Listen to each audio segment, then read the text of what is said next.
শেখ শাহজাহানের দুর্গে অটুট তৃণমূল। নতুন করে পার্টি অফিস খুললেন বিধায়ক সুকুমার মাহাতো সহ তৃণমূল নেতৃত্ব।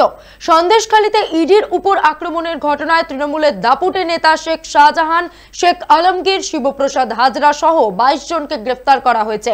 সরবেরিয়াতে তৃণমূলের পতাকার সঙ্গে বিজেপির এবং আইএসএফ এর পতাকা লাগানো হয়েছে, কিন্তু সন্দেশখালীতে তৃণমূলের সংগঠন যে অটুট তা আরও একবার দেখা গেল।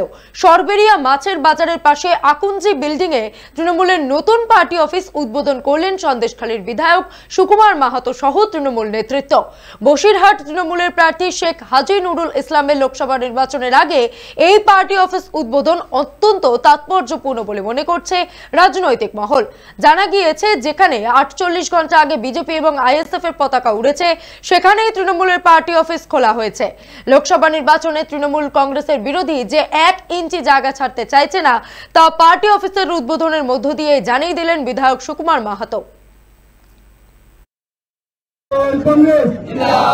গতকাল আমাদের প্রার্থী হাজি নুরুল ইসলাম সাহেব, আমাদের জেলা সভাপতি, তিনি সরবেরিয়া অঞ্চলের একটি নির্বাচন কমিটি ঘোষণা করেছেন।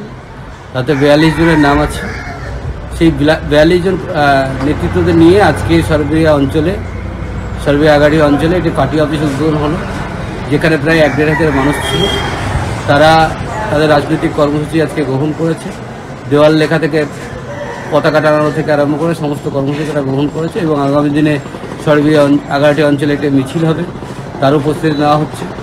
এবং এখানে 42 জন কমিটি তারা মিলে আজকের সরবেরিয়া আগাড়ি অঞ্চলে রাজনৈতিক কর্মসূচি গ্রহণ করবে। এবং আজকের এই পার্টি অফিসটা তৈরি করে আমরা এই বার্তা দিতে চাই যে সরবেরিয়া আগাড়ি অঞ্চলে তৃণমূল কংগ্রেসের ছিল এবং তৃণমূল কংগ্রেসের থাকবে।